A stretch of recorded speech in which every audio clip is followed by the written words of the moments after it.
उपस्थित धर्म प्रेमी, धर्म जिज्ञासु, आगंतुक और स्थानिक भाइयों एवं सुशील बहनों, हमारे आज की इस 24वीं गाथा में मात्र और मात्र उनको अनेकानेक संबोधन से पुकारा गया है। संबोधन देते हैं, जैसे अभी मैंने बोला वाणी भूषण, संस्कार भारती, राष्ट्र संत, ये सारे विशेषण होते हैं नाम के पीछे लगे हुए। और ऐसे अनेकों ने कम से कम 17 से 18 विशेषण आदिनाथ भगवान के लिए, तीर्थंकर के लिए आज की गाथा में दिए हैं मानतुंगाचार्य जी ने। बड़ा सुंदर ये श्लोक है और उसके अंदर शुरुआत में ही क्या कह दिया, त्वाम अव्ययम। कल था अपना, कल क्या था, त्वामा मनंती, मुनि तुम्हें मानते हैं। क्या मानते हैं वो सारी बात कल अपन ने करी थी। आज कहते कि त्वाम अव्ययम, आप कैसे हैं, अव्यय, जिसका व्यय होता नहीं वो कैसा है, अव्यय, जिसका व्यय होता नहीं। अगर पानी की टंकी है और उसका नल टूट गया है, खड्डा पड़ गया, तो पानी क्या होगा, उसका क्या होगा, व्यय, अपव्यय होगा, उसका व्यय हो जाएगा। प्रभु आप कैसे हैं, आप तो अव्यय हैं, आपका, आपकी शक्ति का कभी भी व्यय होता नहीं, ऐसे आप अव्यय है, त्वाम अव्ययम। फिर दिया विभुम, आप कैसे हैं, विभु यानी वैभवशाली हैं। विभु यानी विभु, प्रभु, ऐसे अनेक शब्द आते हैं, उसके लिए अभ्यास जरूरी है। इसके अंदर ग्रामर की भाषा को लेकर म आता है ऊपर में, विभुम, अचिंत्यम, असंख्यम म आता है और म को फिर नीचे लेना पड़ता है। यहाँ पर बताया प्रभु आप कैसे हैं, अनंत ज्ञान के वैभव स्वरूप हैं, विभु हैं। फिर अचिंत्यम, हमारे कल्पना से बाहर ही आपकी शक्ति है, हम उसका चिंतन भी नहीं कर सकते, ऐसे आप अचिंत्य हैं। असंख्य है, आप में असंख्य क्या अनंत अनंत गुण भरे हुए हैं। आप कैसे, संख्यम आद्यम, आप असंख्य हैं, आद्य, आद्य यानी प्रारंभ, शुरुआत, बिगिनिंग। हमारे आदिनाथ भगवान ने हमारे इस काल का प्रारंभ किया था। ऋषभदेव भगवान ने क्या किया है, काल की आदि को प्रारंभ किया। असी, मसी और कसी। असी यानी तलवार, मसी यानी लेखनी और कसी यानी कृषि। इन तीनों ही विधाओं को प्रारंभ कराने का काम किसने किया था, आदिनाथ भगवान ने। इसलिए आप कैसे हैं, आद्यम, आदि हैं। फिर आप ब्रह्मांडम, ब्रह्म स्वरूपी है, आप में पूरी शक्ति भरी हुई है, इसलिए आप ब्रह्मम है और ईश्वर है, आपके पास ईश्वरता भरी हुई है। ब्रह्मा यानी निर्माण करने वाले, आपने सब चीज़ों का क्या किया है, निर्माण कर दिया।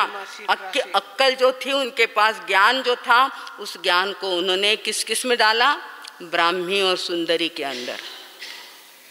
बहुत अभ्यास करने जाए, थोड़ी से समय में क्या बताया आपको कि ब्राह्मी उनकी प्रथम पुत्री, उसके कारण लिपि का प्रारंभ हुआ। आज भी आप सुनेंगे, देखेंगे, पढ़ेंगे तो पता चलेगा ब्राह्मी लिपि। लिपि कौन सी होती है, ब्राह्मी लिपि, और उसका बड़ा विस्तार ब्राह्मी सती जी के अंदर था। और दूसरे नंबर की लड़की थी, कन्या थी, उसका नाम था सुंदरी। उसने अपने दाहिने हाथ से और बाएं हाथ से गणित का निर्माण किया था। पढ़ना पड़ेगा आपका जो जैनत्व प्रकाश जो है, जैन प्रकाश, ना जाने कैसे कैसे ग्रंथ अपने यहाँ आए हुए हैं, उन ग्रंथों का क्या करना पड़ेगा, अभ्यास करना बहुत बहुत जरूरी है। अंक गणित, इसका प्रारंभ किसने किया है, बोलिए साहब, भाइयों को बोलना है। हिवड़े वाले भी आए हैं, जुड़े, बहुत सारे प्रेमी लोग, भक्त लोग यहाँ पर पधारे हैं, उनका भी अभ्यास हो जाए, इसलिए इस पाठ को मैंने विस्तार से लिया है। ब्राह्मी, सुंदरी, भरत, बाहुली और ऐसे अनेक अनेक पुत्र, पुत्र रत्न, उनके कोख से निर्माण हुए, ऐसे हमारे आदिनाथ भगवान कैसे हैं? ब्रह्मा, निर्माण करने वाले, ईश्वर यानी ऐश्वर्य युक्त, अनंतम अनंगम, अनंत गुण आपके समान आपके भीतर भरे हुए हैं। अनंग केतुम, अनंग यानी काम वासना के लिए आप कैसे हैं? केतु के समान है। कोई किसी प्रकार की वासना, भावना, कामना आपके भीतर पैदा नहीं हुई है। और आगे बड़ी महत्व की बात बताई, योगीश्वरम, और फिर विदित योगम अनेकमेकम, योगीश्वरम, प्रभु आप कैसे हैं? योग के धारक है। अपने यहाँ याद रखना, सिर्फ बाह्य योग को महत्व नहीं दिया है। रामदेव बाबा जो कराते हैं, रामदेव बाबा कराते कि नहीं कराते? बहुत बड़ा काम कर रहे हैं वे। नाम रखने वाले तो किसी को भी नाम रखेंगे, उनका काम ही वो है। पर जो काम हमारे रामदेव बाबा ने आयुर्वेद और योगा कैसे कर दिया, पूरे विश्व में फैला दिया है। नहीं तो योगा को कोई जानता नहीं था, नाम कर दिया था उसका जिम्नास्टिक। क्यों? अपने यहाँ सब कुछ है। और ये योग जो है बड़ा काम की चीज़ है। आपके यहाँ भी योगा 2 दिन के लिए होने वाला है, शिविर होगा 2 दिवस का, वो भी आयोजन श्री संघ ने किया है। हम देख रहे हैं कि प्रभु कैसे थे? योगीश्वर, योग के ईश्वर। योग यानी कौन सा? अपने जैन तत्व ज्ञान के अंदर आता है मनोयोग, वचन योग और, है ना, जानते हैं ना अपन, तीनों योग अत्यंत महत्वपूर्ण। साधना करने के लिए, भक्ति करने के लिए, धर्म ध्यान करने के लिए सिर्फ काया योग नहीं चलता है, उसमें क्या होना चाहिए? मनोयोग। पहले ही बता दिया, 3 करण 3 योग आप बोलते हैं, हम बोलते हैं, मन वचन और काया का एकत्रीकरण होता है, तब हमारी साधना सिद्धि को प्राप्त करती है। भाई और बहनों, इसलिए क्या बताया? योगेश्वर, प्रभु आप कैसे हैं? अपने को पता ही नहीं कि हमारे यहाँ योगा का अभ्यास है, योग साधना अपने यहाँ चलती है। ये अपने को, एक तो जब आप कायोत्सर्ग करते हैं, 6 आवश्यक करते हैं, उसके अंदर भी क्या आता है? हमेशा हम विस्तार के साथ कहते भाई और बहनों, आपके जो 6 आवश्यक है ना, वो पूरे आसन और प्राणायाम है। आया ख्याल में? आसन और प्राणायाम। तसोत्री कहेंगे तब उस समय उस्सस निसस्येणम, क्या कहा? तसोत्री करणेनम, पायचित्त करणेनम जब आता है तब क्या आता है? उसस्येणम निसस, उच्छ्वास और निश्वास, उस पर ध्यान रखें। और वो आ गया तो आपको आगार है, उसका भी आगार रख लेते हैं कायोत्सर्ग के अंदर। परंतु श्वास की बात वहाँ पर आती है। अनुप्रेक्षा कराते हैं, वायना, पुछना, पर्यटना, अणुपेहा और धम्म कहा, गहरा अध्ययन का विषय है, उसके अंदर भी अनुप्रेक्षा आ जाता है। तो वहाँ पर क्या आ गया? प्राणायाम आ गया आपका। श्वासों को देखना है, कितने श्वास लेना, कितने छोड़ना, इसका पहले प्रायश्चित हुआ करता था साधु संतों के लिए। तो 2000 श्वास देखना पड़ता था। एक गलती हो जाए तो कितने श्वास देखना? 2000 श्वासों का एक प्रायश्चित हुआ करता था। आवश्यक निरुक्ति ग्रंथ के अंदर इन बातों का वर्णन आ जाता है। तो भाई और बहनों, मैं कह रही थी आपसे कि ये सारी बातें कहाँ आ जाती है? योग में आती हैं। मन योग, वचन योग और काया योग। इस प्रकार इन तीनों योगों के आप कैसे हैं? स्वामी हैं। दूसरी बात जाते जाते बताएं, थोड़ा सा मेरा बाकी है, उसके पहले मैं आपको बताऊं कि अपन जो आवश्यक करते हैं, 6 आवश्यक करते हैं, वंदना आती है उसके अंदर। सबसे पहले क्या आती है? वो सूर्य नमस्कार है। क्या है वो? घुटने नीचे टिकाओ, ऐसे ऐसे हाथ करो और मस्तक को कहाँ लगाओ? मत्थे न। ये मस्तक जमीन पर टिकाना होता है। बड़े माँ साहब हमेशा कहते, इस कपाल को, इस मस्तक को कहाँ लगाओ? धरती के ऊपर लगाओ। उसकी कृतज्ञता, उस कृतज्ञता को हम अनुभव करें। हे धरती माता, हे पृथ्वी का, तेरे कारण हम क्या है? जीवंत हैं। इसलिए कृतज्ञता के लिए वंदना कितनी कितनी बार कराते हैं, वो बारंबार जो करते हैं वो क्या है, सूर्य नमस्कार। फिर आप क्या करते हैं, खमासना देने के लिए बैठते तीसरे आवश्यक में, फिर दोनों घुटने ऐसे खड़े करके, और फिर वो भी एक प्रकार का आसन होता है।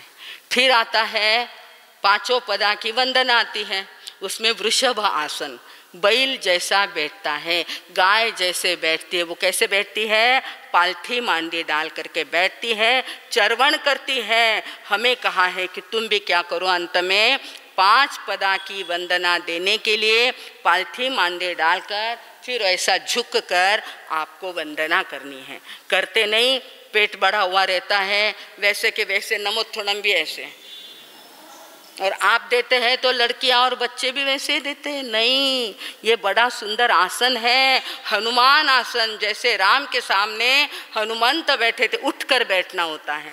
बैठक को उठाकर फिर नमोत्थुणम, फिर खमासना, फिर वंदना, ये सारी बातें आसन के साथ बताई हुई है। वंदना के अंदर अगर हम खमासना के अंदर दोनों पैर ऐसे उठा करके खमासना करें तो व्यायाम हो जाता है। भोजन के बाद चौविहार के बाद करना होता है ना, तो ये सारी आसन की बातें होती है भाई और बहनों। और जब बड़ा कायोत्सर्ग करते हैं वो किस में है, पद्मासन।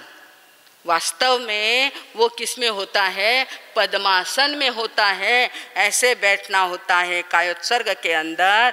पद्मासन भले ही ना जमे, जमना चाहिए, प्रयत्न करना चाहिए। हमारे पास आकर, बड़े मार साहब के पास आकर आप सीख सकते हैं कि किस प्रकार पद्मासन में बैठा जाए। नहीं जमता है तो कम से कम सुखासन में बैठे, कम से कम सुखासन में बैठे। और भगवान तो ध्यान करते थे, उस ध्यान के लिए वो जो बैठते थे ना और खड़े होते थे उसको कहते थे खड्गासन।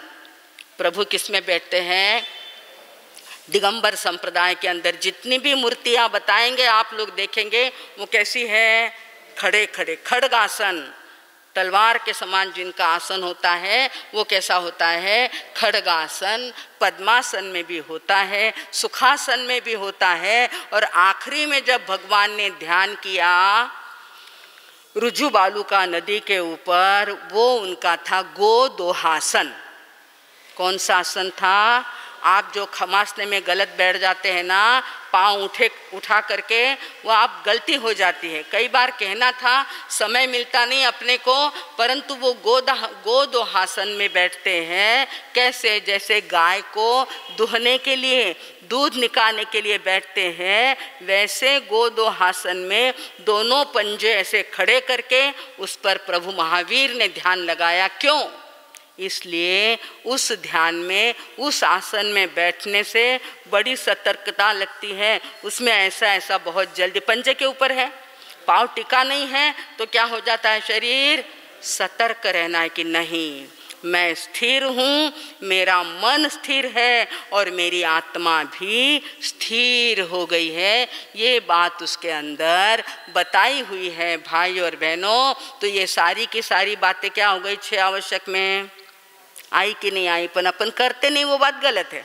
वो बात छोड़ दो, पर है कैसा, सारा साइंस के साथ बताया हुआ है। जैन तत्वज्ञान साइंस से जुड़ा हुआ है। सभी तत्वज्ञान अगर साइंस को छोड़ के, विज्ञान को छोड़कर चले तो उसमें महत्व आता नहीं है भाई और बहनों। तो जाते जाते हमने कहाँ देखा है, योगीश्वरम विदित योगम अनेकम। आप एक भी है, अनेक भी है। आत्मा के प्रदेश से आप कैसे हैं, एक है। और सभी आत्माओं को अभिन्न मानने के लिए आप कैसे हैं, अनेक हैं। और योगीश्वर आप हैं ज्ञान स्वरूप। आप कैसे हैं, ज्ञान के पिंड है, अज्ञान का नाम ही आपके पास नहीं है। आप कैसे हैं, ज्ञान के भंडार है, उसमें अज्ञान का नाम कहीं पर भी आता नहीं, मिथ्यात्व का नाम कहीं आता नहीं। मात्र और मात्र सम्यक्त्व, सम्यक दृष्टि।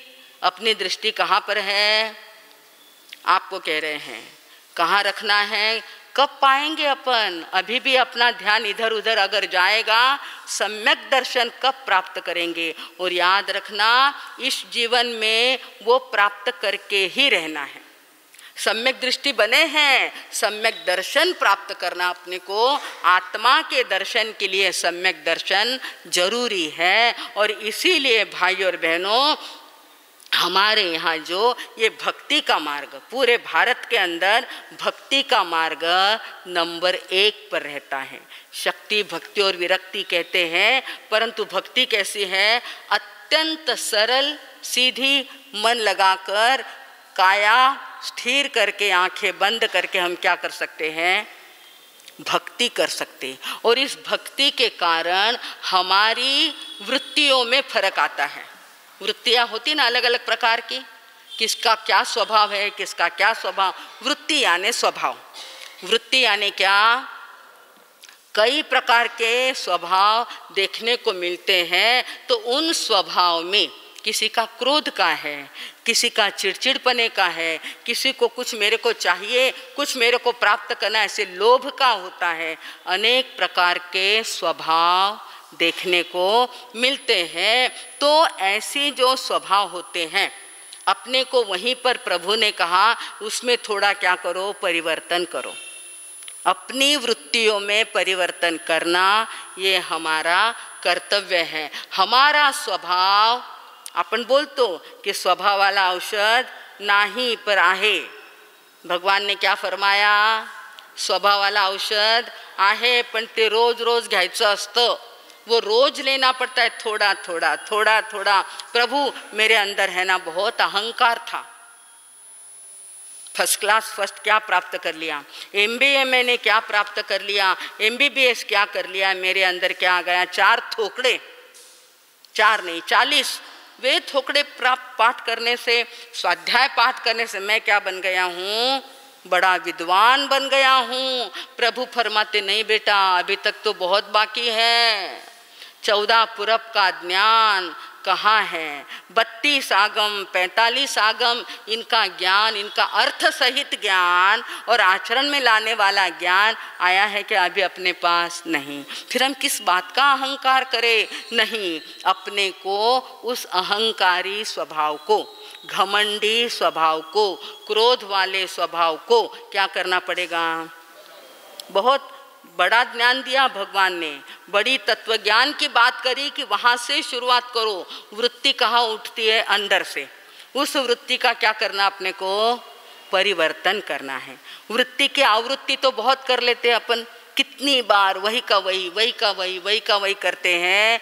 ज्ञानी फरमाते हैं इस वृत्ति को क्या करो? स्वयं स्वयं का करना है, और कोई आएगा नहीं। स्वभाव में परिवर्तन अगर लाना है ना भाई और बहनों, हम देखते हैं पूरी दुनिया के अंदर 4 प्रकार के स्वभाव वाले लोग होते हैं। मेनली प्रमुखता से 4 प्रकार के लोग देखे जाते हैं। कई बार हम कहते हैं इस बात को, आज पुनश्च एक बार कह रहे हैं कि अपने को, अपने स्वभाव बदलने के लिए पहले स्वभाव को देखना पड़ेगा, कैसा कैसा स्वभाव होता है। कुछ लोग होते हैं, कैसे होते मालूम? दानवी वृत्ति वाले होते। दानव यानी राक्षस, राक्षसी प्रवृत्ति वाले होते हैं। वो कैसे होते हैं मालूम है क्या? वो दुनिया में रहते हैं, समाज में रहते हैं, पर चाहते क्या है कि मेरा सब मेरा है, तेरा भी मेरा है। आई बात ख्याल में? मेरा सो मेरा, तो मैंने बहुत हजारों लाखों करोड़ों का धन इकट्ठा कर लिया है, थोड़ी बहुत 1 बीघा जमीन तेरी भी मेरे को मिल जाए तो। यानी क्या आया उसके अंदर? लोभ आया, दानवी वृत्ति। अरे तेरा है वो तेरे पास रखना, पर तू क्या करता है? मेरा सो मेरा और तेरा भी, बोलो मेरा सो मेरा और तेरा भी। ये प्रवृत्ति अगर आ जाए तो वो बिल्कुल भी अच्छा अगर है तो उसको क्या कर देना? निकाल देना। दूसरे प्रकार के लोग देखा ना भाई और बहनों, वो कैसे होते मालूम? मानवी प्रवृत्ति। पहली दानवी हो गई, फिर कौन सी? मानवी भी पूर्ण मनुष्य जैसा नहीं होता। मानवी भी कैसा होता है? बड़ा स्वार्थी होता है। वो क्या करता है? तेरा सो तेरा और मेरा सो मेरा। कैसी स्वभाव की प्रवृत्ति है उसकी? तेरा सो तेरा और मेरा सो मेरा। अरे ऐसा थोड़े ही होता है। परंतु आज समाज में ये बात देखने को मिलती कि नहीं मिलती? सगे भाई भी हो तो तेरा सो तेरा, घर तेरा और बाकी का मेरा। ऐसा जो तेरा और मेरा की बात आती है भाई और बहनों, तो वो भी क्या है? छोटी सी बात हमेशा कहती हूँ, अब समय हो रहा है फिर भी कहूँ आपको कि एक मियाँ जी सवेरे सवेरे आम के दिनों में पेपर पढ़ने को बैठे हुए, अपने बंगले के उस पायरियों के ऊपर के चौके में बैठे हुए पेपर पढ़ रहे थे। तब तक तो उनके किसान ने उनके बगीचे में से, आम के दिन थे तो आम लाए, टोकरी में क्या लाए? ध्यान से सुनना भाइयों क्या होता है। आम लाए हैं और आम ला करके मालिक के सामने खड़ा है। मालिक पेपर पढ़ रहा है। उसने कहा, साहब आम आए हैं। क्या कहा? मालिक आम आए हैं। बैठे बैठे पाँव पे पाँव डाले हुए, कड़क से ऐसे बैठे हुए, और वो देखते भी नहीं उधर, और वहीं पर कह रहे आम आए तो उसका मुझे क्या? आए होंगे उसका मुझे क्या? बेचारा वो इतना बोझा उठाया हुआ, उनका आदमी कहता है कि महाराज आम आपके हैं। क्या कहा? आम आपके हैं। फिर मालिक कहते अगर मेरे हैं तो उसका तुझे क्या? आई ध्यान में बात? थोड़ा सा ध्यान में लीजिए। होता है ऐसा? नहीं होता नहीं। अगर मेरा है तो तुझे क्या, और तेरा है तो? ये स्वभाव अच्छा है क्या?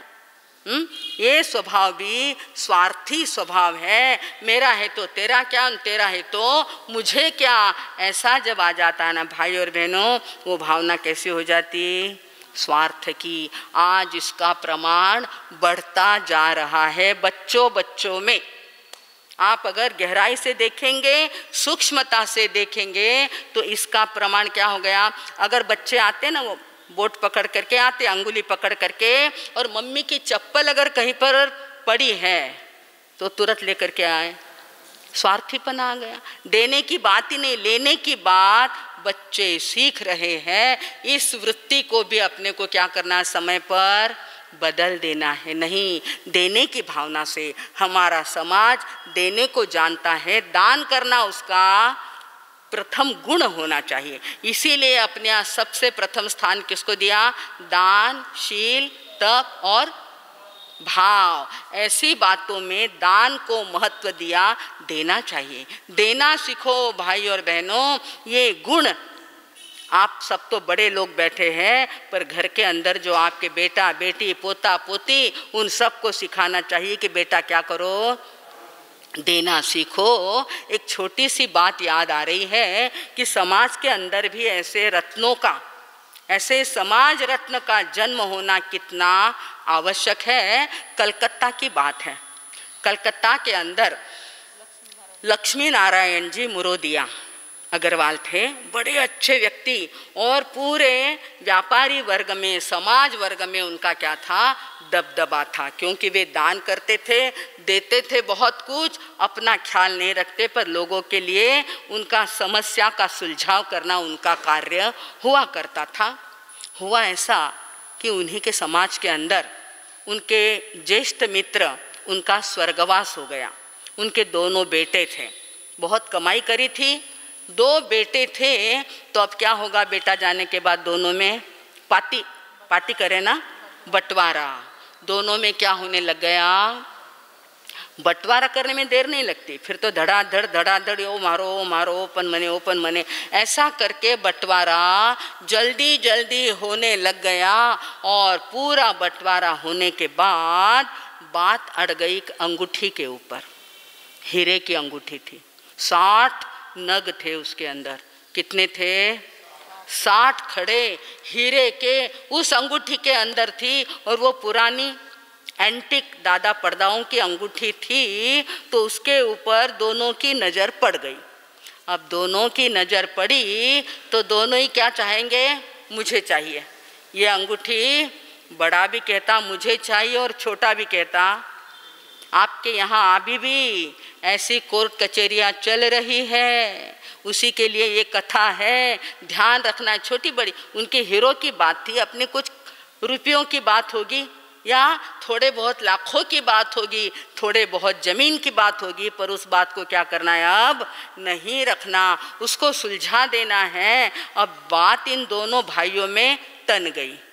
बात कैसी होगी, मैं छोड़ना नहीं, मने चाहिए वह अंगठी मने चाहिए, वो केवे मने चाहिए। अब बे करनो कई पड़ोस वाले मित्र ने बताया कि ऐसा करो, अपने जो मुरोदिया जी है ना, बहुत बुद्धिमान आदमी हैं, बड़े पंडितत्व उसके अंदर है, उनके पास चलो, वे समस्या का क्या करेंगे, समाधान कर देंगे।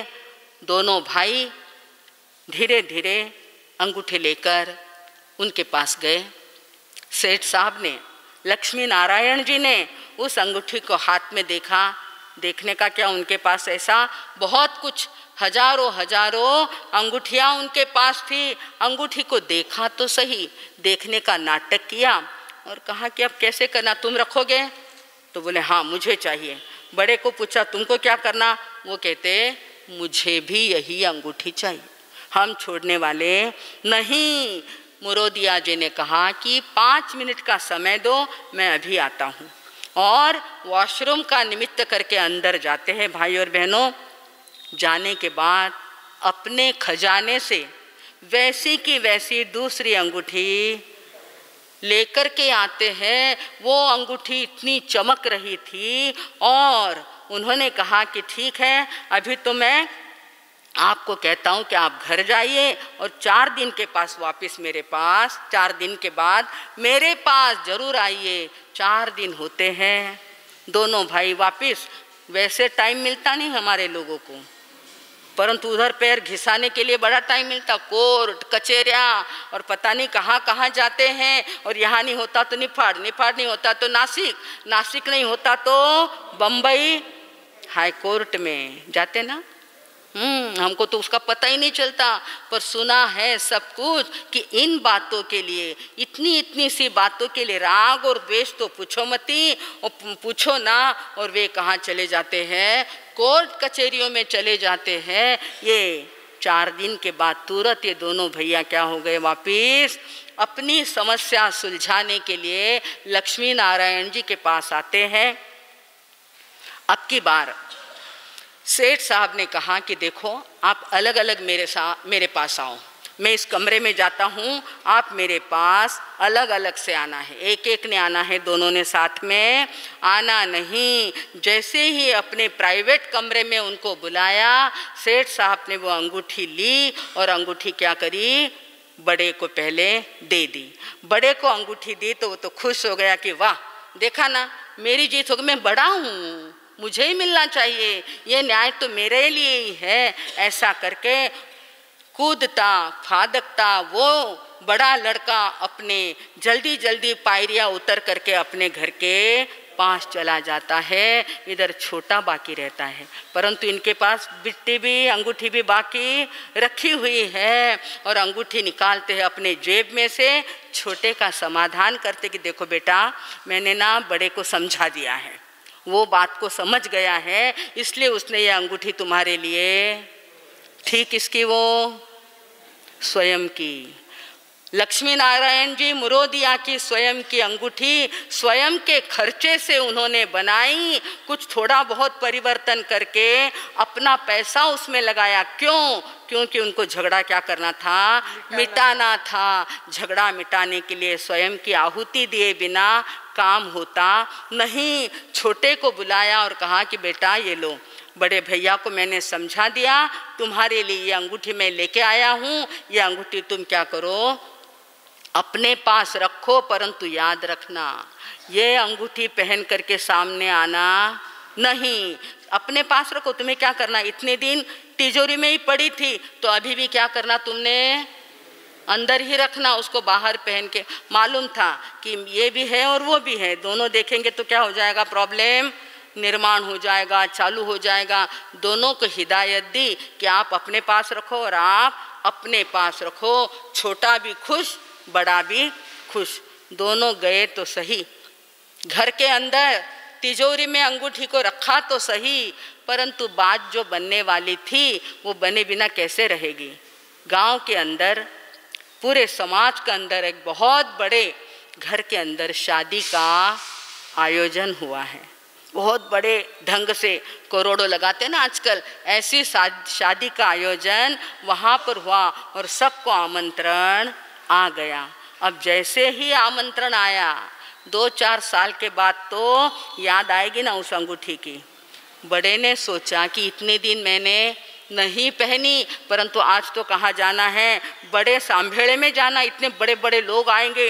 अब कलकत्ता की बात है, वहाँ पर तो मूर्तियाँ हैं ना भाई और बहनों, हमने अपनी आँखों से देखा, वे सारी की सारी मूर्तियाँ पन्ना की, माणक की, हीरे की, ऐसी ऐसी मूर्तियाँ कलकत्ता के अंदर अभी भी विद्यमान है। तो जब बारात निकलेगी, सांभेड़ा निकलेगा, तो सारे सेठ साहूकार क्या करेंगे, बड़े बड़े हार, बड़ी बड़ी अंगूठियाँ सब पहन करके जाएंगे और हम नहीं पहने, ऐसा कैसे होगा। अब जब आई है, एक अंगूठी मेरे पास है तो मैं क्या करता हूँ, ऐसा किसके मन में आया, बड़े के मन में आया। वही बात ये टेलीपैथी होती है, बड़े के मन में आया तो छोटे ने सोचा, दोनों को एक दूसरे का पता, वो अपने महल में सोच रहा, ये अपने महल में सोच रहा। छोटे ने भी यही सोचा कि आज तो इतने दिन सामान्य शादियों में गए तब कोई विचार नहीं आया, पर आज क्या है, बड़े घर का ब्याह, बड़े घर का सांभेड़ा, बड़े घर की बारात, ये सब कुछ है, तो आज हम अंगूठी पहने बिना कैसे रहेंगे। क्या मन में आई, ध्यान कहाँ है, आप अपना ध्यान इधर रखिए। तो आज उनके मन में क्या आई, छोटे के भी मन में वही बात, जो बात बड़े के मन में आई वही बात उसने भी क्या सोचा, आज मैं 60 हीरो वाली अंगूठी जरूर, इतने दिन नहीं पहनी, बहुत छुपाया मैंने, अब क्या करूँ, एक ही तो है, इतनी बड़ी अंगूठी दिखाने में जरा बहनों को, भाइयों को बड़ा आनंद आता है। उस भाई ने सोचा कि मैं भी क्या करता हूँ, और योगायोग जो होना था, दोनों ने दोनों द्वारों से पदार्पण किया। शादी के मंडप में दोनों आए, तब तक तो कुछ पता नहीं चला, जब तक बारात में थे तब भी नहीं पता चला, पर जब भोजन की पंगत बैठी ना, जिमने की पंगत जब बैठी है, उसी में तो लापसी खाते हैं, और ऐसा कौर ना करे तो नज़र, हमारी बहनें मेहंदी लगाती उसके लिए कि उस घी के अंदर हमारे हाथ चमकने चाहिए, है ना, सुना है हमने। उस समय मेहंदी लगाते त्योहार के अंदर, और त्योहारों में लापसी खाने का कुछ मज़ा और ही होता है। जब उसमें कवा लेते हैं, अंगुलियां लाल लाल होती है, तो बड़ा प्रदर्शन करने का मन होता है। इन दोनों भाइयों में तो क्या हो गया, जिमने के लिए बैठे, दोनों पंगतों में बड़ों की बड़ी पंगत, और दोनों बैठे हैं और बराबर ध्यान एक दूसरे का एक दूसरे की तरफ।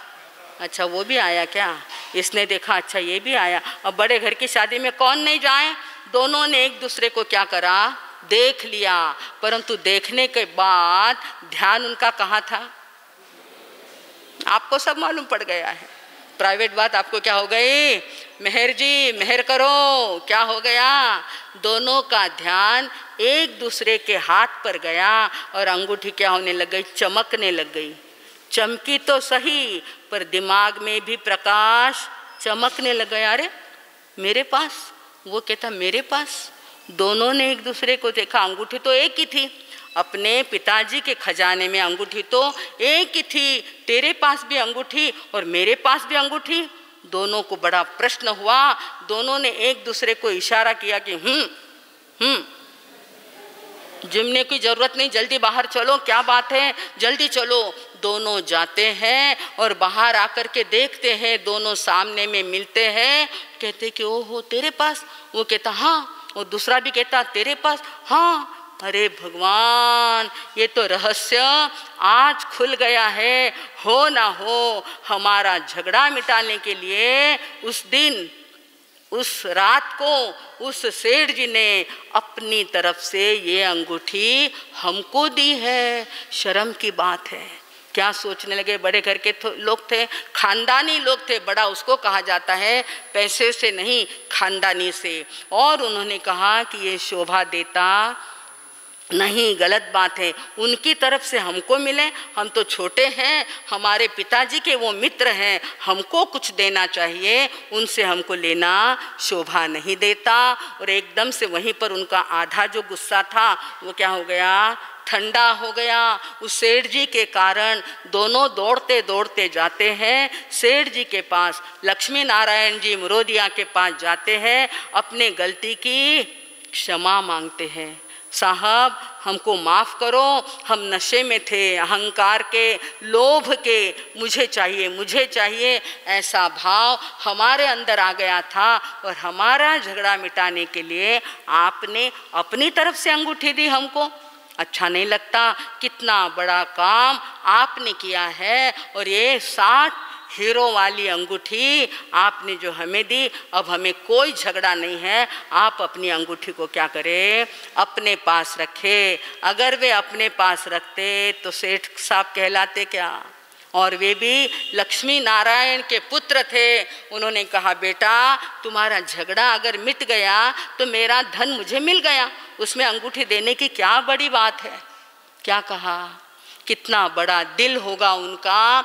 ऐसे महापुरुष समाज के अंदर होते हैं तो समाज के झगड़े खत्म हो जाते हैं। ये कलकत्ता में बनी हुई सच्ची घटना है, सत्य घटना है। ऐसे बड़े बड़े पंच लोग, बड़े समाज के धुरंधर लोग हमारे समाज में, हमारे देश में हुआ करते थे। उनके पास जाने से ही समस्या क्या हो जाती, खत्म हो जाती, कोर्ट कचहरी में जाने की ज़रूरत नहीं पड़ती थी। ऐसे हमारे लक्ष्मी नारायण जी मुरोदिया ने अपने उन समाज के दोनों बच्चों का जो प्रश्न था वो मिटा दिया। परंतु उनका दिल कैसा था भाई और बहनों, अपन कहाँ देखने गए थे, 4 प्रकार की प्रवृत्ति में 2 प्रकार की देख ली। एक कौन सी, पहली दानवी, मेरा सो मेरा और तेरा भी मेरा। दूसरी में क्या था, मेरा सो मेरा और तेरा सो, ये आम तेरे तो तेरे, मेरे को क्या,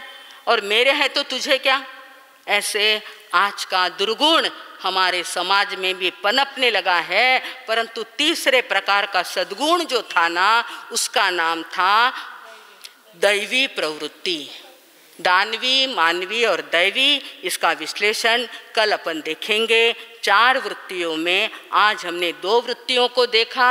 अपनी वृत्तियों को, उस प्रवृत्ति को दोहराना नहीं, पुनरावृत्ति करना नहीं। अगर कहीं गलत आ गया है स्वभाव के अंदर दोष, उसको क्या कर देना, संवत्सरी तो अभी अभी गई है, अब अपने पास नवरात्रि आने वाली, होलियाँ आने वाली, उस समय भी, पक्षी के समय भी अपने को क्या करना, अपने दोषों का मिच्छामी दुक्कडम दे करके अपने स्वभाव में परिवर्तन लाना है। तो भाई और बहनों, आज की गाथा में योगीश्वरम विदित योगमनेकमेकम ज्ञान स्वरूपम अमलम संत लोग प्रवदंती यानी कहते हैं। आपको इन संबोधनों से पुकारते हैं, उसका मराठी अनुवाद अपन देख रहे हैं। आप देखिए, तू शाश्वत प्रभु अचिंत्य संख्य आद्य, तू शाश्वत प्रभु अचिंत्य संख्य आद्य, ब्रह्मा अनंत परमेश्वर तू अवेद्य, ब्रह्मा अनंत परमेश्वर तू अवेद्य, योगींद्र तू विदित योग अनेक एक, योगींद्र तू विदित योग अनेक एक, ज्ञानी असे तुझ मुनी वदती अनेक, ज्ञानी असे तुझ मुनी वदती अनेक, इस प्रकार मुनि लोग, संत लोग, देव लोग आपको अनेकानेक विशेषणों से पुकारते हैं। आप में अनंत अनंत गुण भरे हुए हैं। प्रभु, मैं भी आपकी भक्ति करता हूँ तो वे कुछ कुछ गुण मेरे अंदर आ जाएं, मेरी प्रवृत्ति बदल जाए, मेरी भी वृत्ति यानी मेरा स्वभाव बदल जाए। ऐसी भावना से मैं भक्ति करता हूँ। निश्चित रूप से प्रभु आप हम पर कृपा करेंगे और कृपा के बदले में, आशीर्वाद के बदले में हमारा स्वभाव बदलेंगे तो निश्चित रूप से इस जीवन में तो शांति मिलेगी ही, आने वाले जीवन में भी अनंत सुख, अनंत शांति मिले बिना नहीं रहेगी। इतना बोलकर अब मैं विराम लेती हूँ। ओम शांति।